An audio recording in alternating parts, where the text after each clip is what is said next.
All right, guys, and hello and welcome back.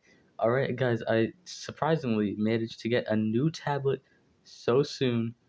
Hold on, lucky shot. Ooh, all right. So, guys, I got a new tablet, which means I have returned. I got my best account back, and I'm back to just, rule Monster Legends, make all the good content. So, without further ado, let's get into the video. Um, which monsters you should get this bounty hunt, because at best some of the monsters are mid. I gotta admit, it's not the best bounty hunt, but I think it'll be a fun one. So, and I heard Klawlax, no, not Klawlax, Drakbite, the one we all got last bounty hunt, is super powerful this bounty hunt. So I'm very excited to see that. I haven't gotten the team picked out, but my good friend Advergo, who's super reliable, told me that. So we're gonna see. So let's go over the shop. First things foremost, Sergina. Serginia? Yeah, just don't even think about it. She is the epitome of just a basic attacker. Like, you know how this era is just giving us bland attacker after bland attacker, just, saturating the market for, oh, it's super powerful and it's metal, to where it doesn't even mean anything anymore. That's basically what she is, the basic heavy double damage. She applies a few haters here and there. Apparently, she can do negative effect removal, but she is very much not worth it. She's the bounty hunt fugitive attacker. As we all know, there's no more free bounty hunt attackers. But I just gotta say, do not waste your money on her, no matter how much you want her. I would not suggest it at all. Then we've got Klawlax, the shining monster for this bounty hunt season. And something I've noticed is that they're doing old fugitives that stay exclusive, so they never give them away in another free way. And now the old fugitives will just be the free ones. So now whenever you see a good bounty hunt fugitive, you can be excited. But, the last bounty hunt fugitives have been garbage, so there's not too much to look forward to. But yeah, Klawlax, he is a guard down hater. Um, what's it called? Cold blood attacker. He is a very ferocious guy.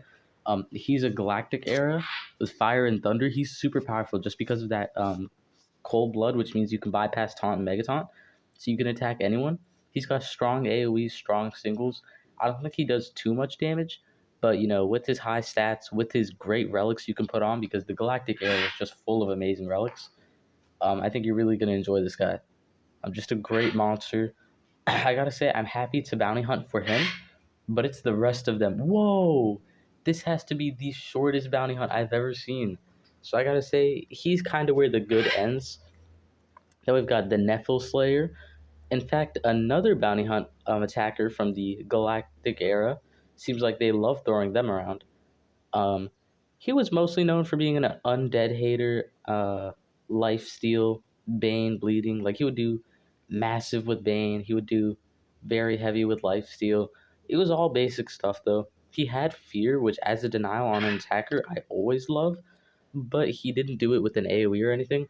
Honestly, he's pretty unremarkable, I gotta say. Like, they just keep throwing out bounty hunt attackers with haters and haters, but that doesn't inherently make them great.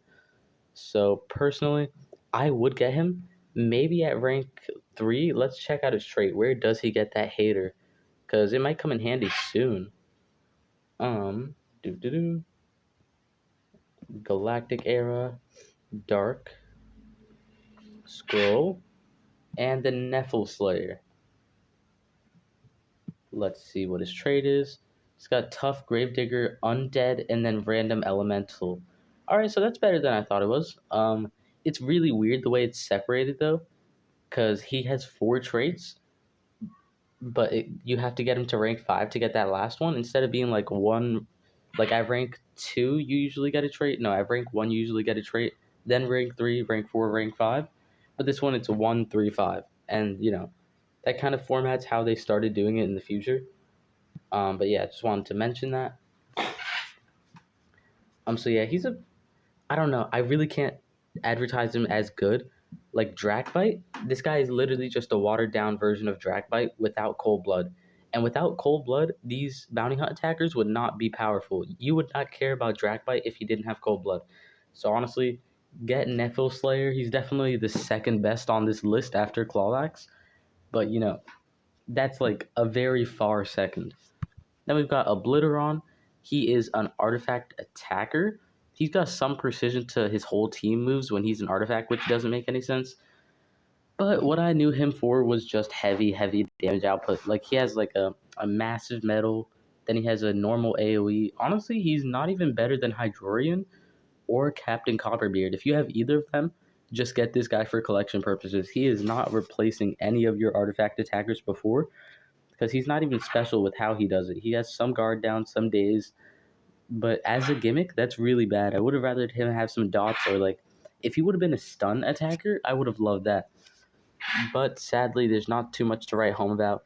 If you're really into artifacts, get him. If you love collection, get everybody. Always get everybody, I say, at rank 1. Because so far, you can rank up all of these guys in a rank up survival dungeon. Um, you know? So always get all of them, complete books for collection purposes. I can finally get Caladan, and I'll complete some books for that.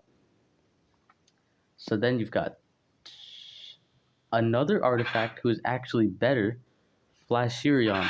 He is a light artifact attacker, right? He's got shock, sunburn, he's got healing attacks. I know one move he has is like deals heavy light damage, applies sunburn, and then he heals himself by 30. I know he does shock and electrified.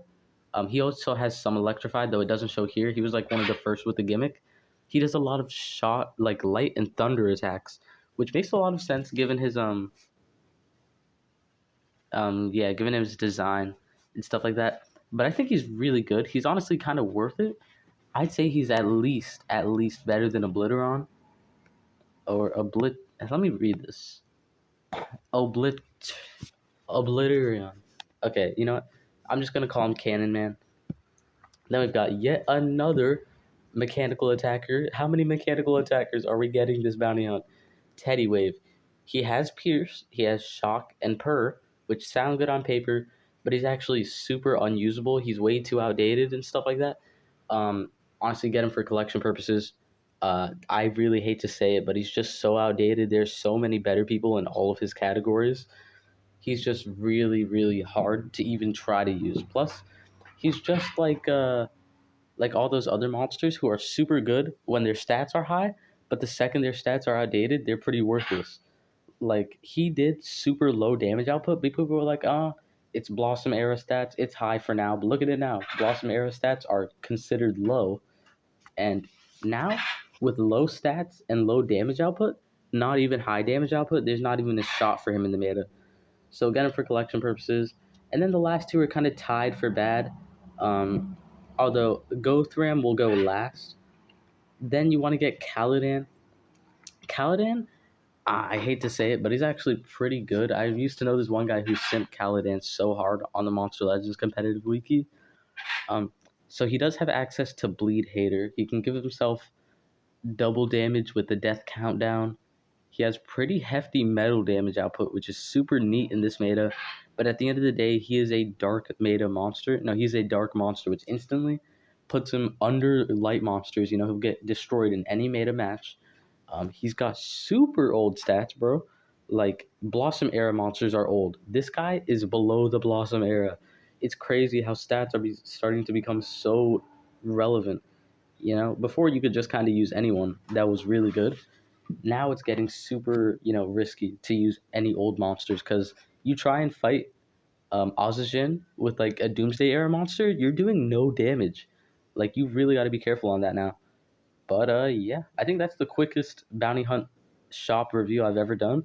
But then again, look at the bounty hunt shop. There's only like 7 guys, and then there's Sergenia, but she's like not good at all. So yeah, I want to say I hope you guys have a happy hunting, and I hope to see. Hold on, let me do something real quick. By the way, guys, the last bounty hunt attacker, Drakbite, is actually incredibly powerful. This bounty hunt. Um, I don't I haven't seen it quite yet. Like I haven't played through to it, but apparently he absolutely wrecks the fugitives. So this is amazing news, and this shows you that last month's bounty hunt monster, if you don't have Connecro, will absolutely destroy this bounty hunt's fugitive. So yeah, I look forward to that. I'm happy that you guys get to use an old bounty hunt monster, and I got him to rank 3 because I really loved him. I'm happy I get to use him so soon. So thank you all so much for watching. I hope you enjoyed the video. I hope you found it helpful. If you did, leave a like, and I will respond. Leave a like. It shows a lot of support to the video. It helps it in the algorithm, you know. This is my first video returning, all right? I'm super happy about that, and I'm just happy to be back. And it is for real this time, because I actually got my best account back. So yeah, super happy to be back to you guys. Leave a comment and we'll respond. Who's your favorite out of this bounty hunt? That was pretty obviously Klawlax. Do you think you're going to use Nephil Slayer or Blitteron at all? Like, tell me, what are your thoughts? What team are you using in bounty hunt? I'd love to hear it. I'm so happy to be back, guys. And leave a comment and we'll respond. Subscribe to join the Crab Army. We are about to hit 330 subscribers, and we're only going to keep going up now that I have my main account back. Sorry for the small hiatus, but I won't leave you guys hanging again. Thank you all so much for watching, and I'm happy to be back. Your favorite Omni-Crab signing out. Wishing you a happy day. I hope I see you in the next one, and a happy hunting season.